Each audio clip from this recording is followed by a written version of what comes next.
ahoj, tak my za 3 dny vyrážíme tady na tu akci. Byli bychom zase rádi, kdybyste nám posílali nějaké informace o aktuálním počasí. K tomu tady na té stránce vede tento odkaz, kde jsou všechny pohromadě různé servery, které vám poskytnou aktuální informace. Důležitý je tady ten první, na kterém uvidíte mapu, přes kterou jde aktivovat srážkový radar. To je Lombardie, kraj v severní Itálii, kde my se pohybujeme.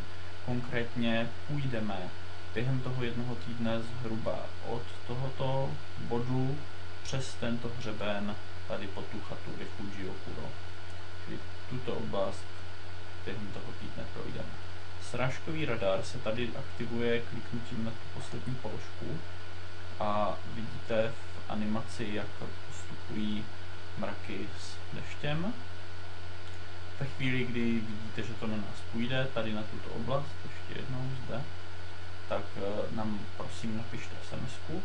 K tomu mimo jiné slouží tady ten poslední odkaz, který vás přenese do Vodafone Parku, kde můžete zdarma posílat na naše čísla nebo na moje 777 111 058.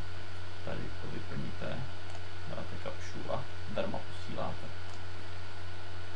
Co je pro nás hodně důležité, tak je předpověď, jak to bude nejbližší hodiny a nejbližší dny. Kromě tady té mapy s těma srážkama, k tomu slouží tady ten třetí odkaz. Detailní předpověď pro Popolo, to je takové nejbližší městečko v té dané oblasti. A tady ta předpověď vám řekne pro nejbližší den a den 2, jak na tom budou srážky, jak na tom budou teploty, jak na tom bude oblačnost. Vlastně tady vidíte kompletní průběh počasí. Takže z toho prosím sestavte nějakou zprávu. Nás hlavně samozřejmě zajímá, jestli bude pršet a jaký bude vývoj oblačnosti. Jo, tam, kde jsou sluníčka, tak je to pro nás samozřejmě dobrý. Tam, kde prší, tak budeme doufat, že se to ještě změní.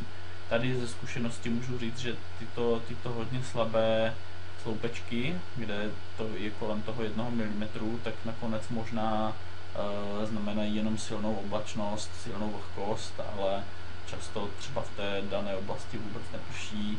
Tam, kde už ten sloupeček je větší, tak tam to většinou dešť znamená.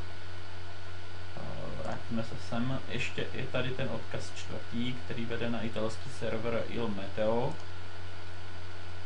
Tam jsou nějaké další informace, protože IRNO je přece jenom norský server, být velice spolehlivý, tak Il Meteo nabízí detailní pohled, zase je to přepnuté na oblast toho Popola, hodinu po hodině vidíte, tady v tom sloupečku jsou očekávané srážky a zase symboly, které odkazují na aktuální stav počasí, předpokládaný v danou hodinu a nějaké předpoklady teplot. Potom, co tady zajímavého ten server umožňuje, tak je přepnutí na satelitní pohled, kde vidíte, jak se pohybují mraky, hlavně tady ten druhý obarvený infračervený snímek zobrazuje, jak se pohybuje oblačnost. Znovu naše poloha je tady, severní Itálie, těsně u hranic se Švýcarskem v této oblasti, takže vidíte, že teď tam nějaké mraky jsou. Během několika hodin by se to mělo vyčistit. Nějaká oblačnost bude, ale nemělo by pršet. Takže to přesně odpovídá i tady té předpovědi toho IRNO. Tak, všechno tohle nám posílejte tady pomocí toho odkazu nebo pomocí těch programů na SMSky, které máte. Ještě takový jednoduchý odkaz je tady ten, který vygeneruje anglické PDF s jednoduchým přehledem počasí na příští dny. Je to tady rozdělené na noc, ráno, odpoledne a večer a po jednotlivých dnech to zobrazuje všechny detaily. Samozřejmě spolehlivá je ta předpověď hlavně na ten nejbližší den, jinak jsme v horách, takže na ty další dny už se to dost rychle mění. Tak, budeme moc rádi, když nám to budete posílat, čím častěji, tím lépe a snad se nám výlet podaří a i vy tam budete mít hezké počasí. my vám pak na oplátku přineseme nějaké pěkné fotky. Tak ahoj.